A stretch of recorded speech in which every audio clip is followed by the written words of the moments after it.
Hey everybody, welcome back to the channel. Today I want to go through the presentation that I thought was probably the best presentation at Palantir's AIPCon, which was the Eaton presentation. Now the reason this presentation was good is not only because the presenter was incredibly clear at explaining how they're leveraging AIP and why they're using Palantir in a meaningful way, but also because it showcased one of the unique things we've been thinking about in regards to Palantir over the past couple of years, which is supply chain management. When the Ukraine war happened, a lot of companies and their supply chains flipped literally overnight, and Palantir ended up helping a bunch of those companies be able to digitally transform, ontologize all their data, make sense of everything. A supply chain is the backbone to pretty much every company's business, because if you don't have your supply chains intact, it's very hard to sell the things you may want to sell.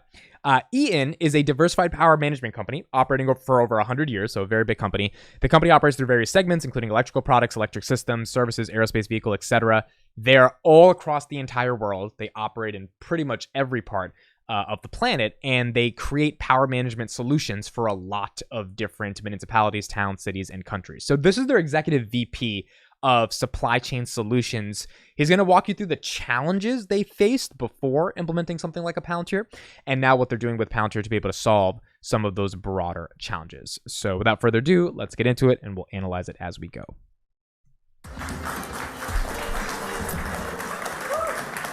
Wow. Am I audible? This is fantastic to feel the energy in this room. I don't know about you guys, but really the place I want to be right now is on a keyboard building, because of all of the great use cases that we just heard about in the morning, and ultimately we're going to try to flesh those out a little bit more for you over the next couple of minutes, over the next couple of hours, and then get to those boot camps where we again get to get our keys on the keyboard. So like I said, my name is Brian Pfeifferich. I lead Eaton Corporation's efforts in building our supply chain digital ecosystem, and I want to start by thanking Palantir, number one, and the Palantirians that have been partnering with me in order to build this. The energy that you guys have brought to our hackathons, our workshops, the late nights on the tops of rooftops, the ability for us to really innovate with you on the ground with those that we are working with and trying to make their life better has been fantastic. So the reason I want to leave that part there and not just skip to the presentation is because this is why Palantir is so transformational. He's not saying, well, you gave us some software, we implemented it, and we tried to plug and play and see what happens. He's thanking a lot of the people that were assigned to him from Palantir to help him, who's the executive VP, try to figure out how to make sense of this stuff, build these strategies, make sure he looks good in front of his boss, right? Make sure he has deliverables that he can present. Like, this is what Palantir has done. This is the consulting aspect of it. But once they've done the consulting, once it's built for you, and maybe it took 5 months or whatever to really build it, now it's there. Now it's pure margin. And now if it's making you better because they actually sat with you for 5 months or 12 months or whatever it took to build something real, you're probably not going to leave, which means the net dollar retention should theoretically go up, and the average revenue per client should go up as well, because the product, if it's a modern operating system for a segment of the business, should be able to yield more business results, and that's why they're going to pay more for the product. They're going to pay more for upsells. It's not just some plug and play software product. It's a real thing that's highly customizable and built for the organization, which is why this guy's so thankful that Palantir spent time helping him build it, and probably why he agreed to even talk on Palantir's stage in the first place. Mark, Danny, Molly, Drew, Caleb, Pierre-Louis, Trisha, many others, including Jack, including CJ, who helped me make all this presentation. This has been fantastic to work with you guys and your energy, and it's very, very exciting to be building together, to be really building our future. So continuing on, kind of the very first question that I got as I stood over there was, hey, what is Eaton, right? So we're not exactly a household name, but we are an intelligent power management company. We deliver products that manage power in the electrical, mobility, aerospace industries, and we like to say that we make what matters work. We're currently serving several markets where the mega trends are driving significant growth for our businesses, putting a lot of pressure on our supply chain. And we're one of those few companies that's actually been around and publicly traded for over 100 years. So we understand how to consistently deliver strong results for our shareholders, our customers, our suppliers, and our employees. Our supply chain, by the numbers, involves delivering over 100,000 sales orders every single day by producing those orders in 300 plants and using over 32 million parts to do so. That includes finished goods, work in process, and the raw materials that we need to buy. And we're currently doing so with over 72 ERP instances. And that's due to our aggressive portfolio management strategies that include acquisition. So it's a lot of complexity there. But hopefully you've learned a little bit about us here today, as we've got $20.8 billion of revenue coming our way, which we're expecting those mega trends to really help us take to the next level. So this morning, I'm just going to share one of several use cases that we are collaborating with Palantir, and it's related to material shortages. If you're in business, if you're part of a manufacturing company, or if you've experienced COVID, you understand what's going on when I say material shortages and all of the disruptions that can happen when you are not having the right material at the right time. Today we face a little over 5,000 shortages per day across our 300 plants.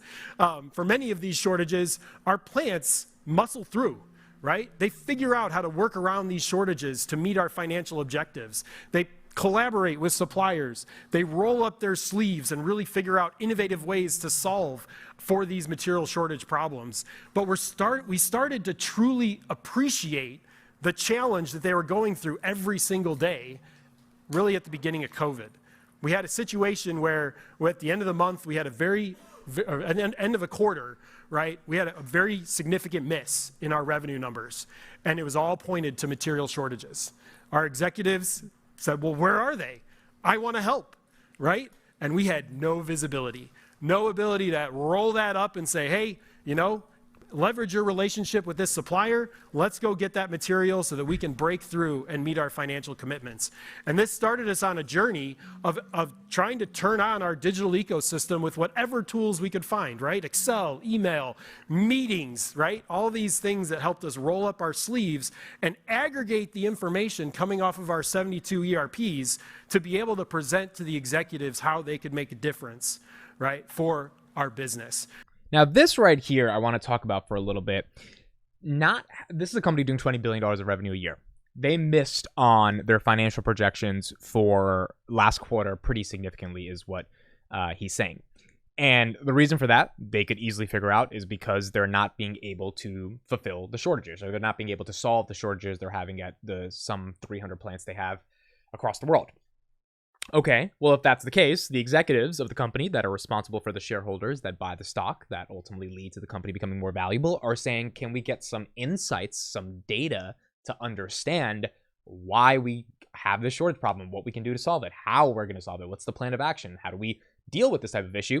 And he's talking about, we had no visibility, we had no insights, we had no understanding of this. They're leveraging Palantir AIP for a lot of things, but in the context of supply chain, it seems like this is a really big use case. He goes on to say that we had to collect emails, meeting transcripts from Zoom, different spreadsheets you had from Excel, and try to merge that all together to have some type of digital footprint of your business. And this is where I see the value of something like not only AIP, but Foundry is because if you can make sense of all that data at once, you have insights that truly are worth billions of dollars. Because if they don't miss on those revenue projections, the stock probably goes a bit higher, which means you add more to the market cap, shareholders get rewarded, the company itself progresses and goes further, which is why when Palantir starts to monetize AIP and they ask for a decent amount of money, you could argue that a company like Eaton decides to pay them because they know how valuable it is to have that data-driven view of their organization to make sense of it and then take the right actions.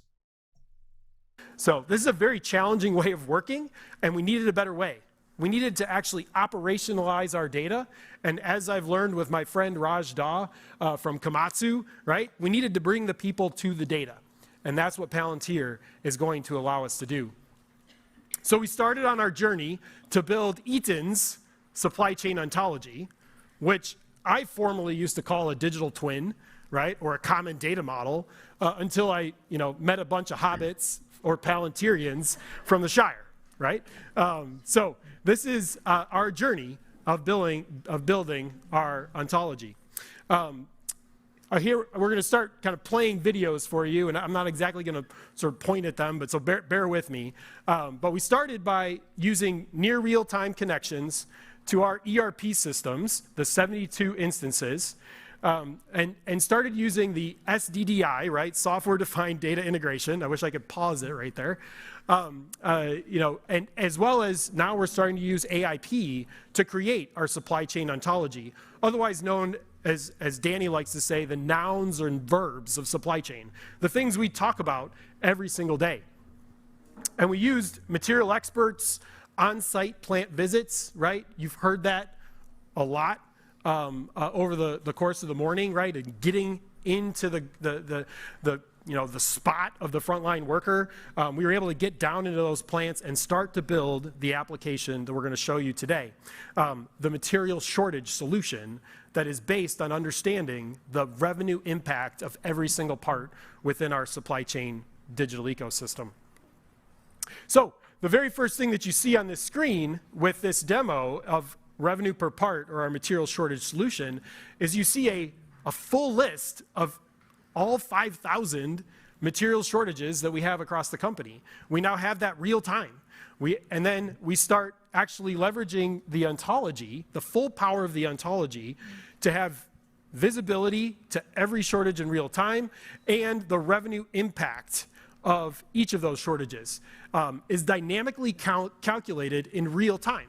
Right? When we first started collecting the information, the very first thing we realized in that challenging situation with our executives was as soon as we collected it, it was wrong, right? So our workflow, utilizing this application that we've built, now follows 3 key stages, right? Identify our shortages, give us the ability to prioritize those shortages, and then be able to start assigning them with a complete understanding of the context under which why would we want to solve that particular problem, and we want to outfit whoever's assigned with great contextualized information about what's going on, right? We found that happening within our business as well. As soon as we asked for help, all of a sudden, right, the person assigned to help was asking more questions, right? So you kind of had this very, this very complicated set of information that needed to be transferred in order to get the help going to where it needed to happen. And given the links, right, you saw it happen faster than I could talk about, but we were able to really drill down into each one of those customers or sales orders that are impacted by the shortage that we are working with. Moving on, we then allow the assigned resource to start creating actions and ultimately start to build up our understanding of who's working on what and what shortages are actually being actioned, ultimately allowing us to manage, from a complete view, the allocation of distributed resources across our entire network, which includes people that are working globally. It includes executives that have the supplier relationships that matter, and it allows you to take action in a way that the organization is immediately updated through right back to the ontology that there's somebody working on that. What we found historically as we started working was that every day we were essentially downloading a fresh set of data from our ERP systems and having to rework on it, right? There was no memory. There was no ability for us to actually bring people to the data. We were constantly trying to manage things outside of the system, and we know there's a better way to do that. With the submitted request being submitted, right, this is kind of a manual way for us to be able to understand what's being worked on. And what we realized was that, in fact, right, we can do a whole lot more. And 5 weeks ago, we got the chance to go through an AIP boot camp. We got to go to Chicago. You saw a picture of it a little bit earlier. I got the chance to fist bump Alex Karp as Dr. Karp as we were there and learned about Tai Chi. Each alert that we were seeing had the ability for us to apply AI logic there and be able to generate solutions. So rather than, give very simple prescriptive solutions for our, people to work on, we realized that there's actually all kinds of ways that people solve problems.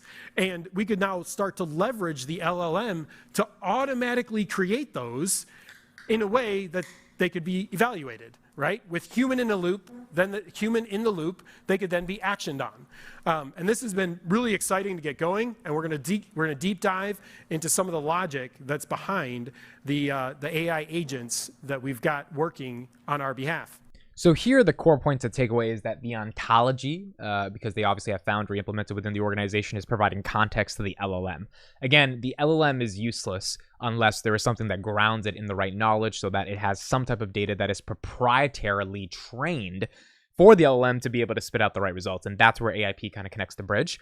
But this is really unique in terms of them figuring out some of the core alerts and issues they're having in regards to their supply chain and seeing how AIP and Foundry can fix it. You've actually already seen that. But let's dive a little bit more into the details of each of these alerts and see how these options are being created. So what we're going to do next is we're going to drop into one of these suggestions, right, where we have used the LLM to find a similar part within our ecosystem, right? It's not the same part number, but it's got similar descriptions. We've sent an AI agent out to do this, and it happens in a very pretty slick way. So number one, we take a part number and its description and we enrich it using an explainer. So that right there is a prompt, right? If you can see where it says use LLM. And so this prompt now they're trying to query into the LLM to try to then get the correct answer from it using their own data. For the person assigned, right? Sometimes it takes years to figure out our part numbers. We have 32 million of them. Right? So now with the LLM, we can actually give you real language about what that part is, which actually helps solve the problem. We then pass that to a second LLM using the K LLMs that have been talked about before. And we'll do another video about this whole K LLM thing that Sean brought up, but it's basically using a conglomerate of LLMs versus just one thing like GPT to try to get the best answers, and AIP is kind of the thing connecting all those LLMs together.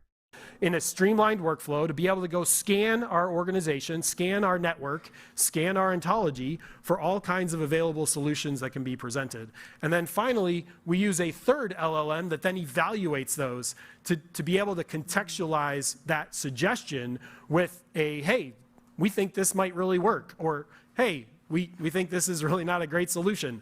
So we're providing that back to the assigned resource with a click of a button.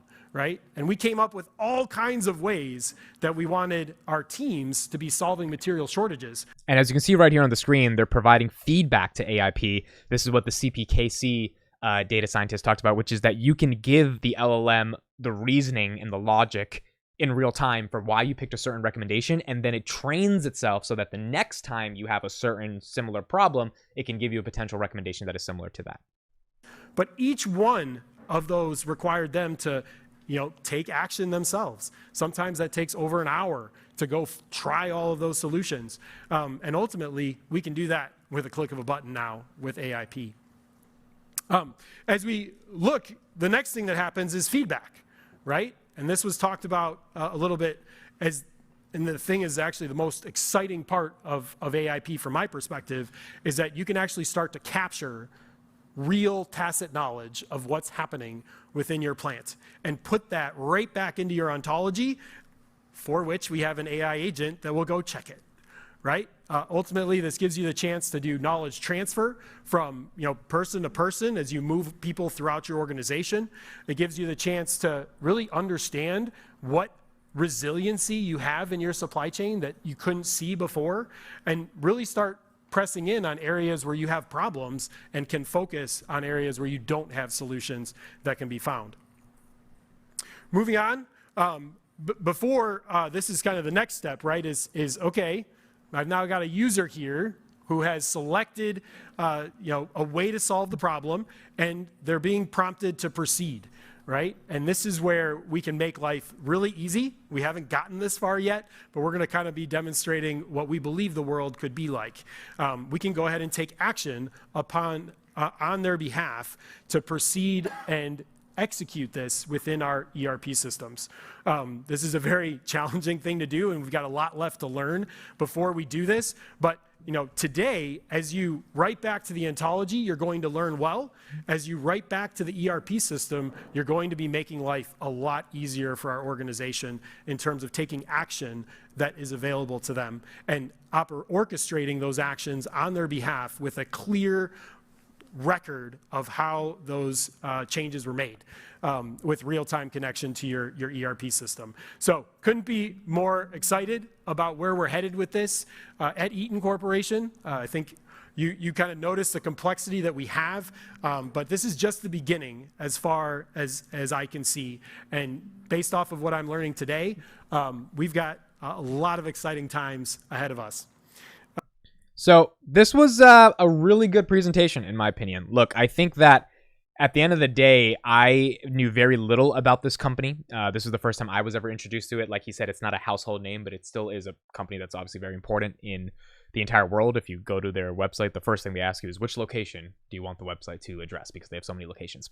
And the fact that they're managing 32 million parts, just raw parts across the entire world, and had no understanding of the data behind that vast amount of supply chain. I mean, they're looking at Excels and Google and Gmails and Zoom transcripts. I mean, it just goes to show you that a company like that that's been public for 100 years, 20 billion in revenue, still not data oriented. It means this world of digital transformation, especially in the world of AI oriented digital transformation, is just beginning.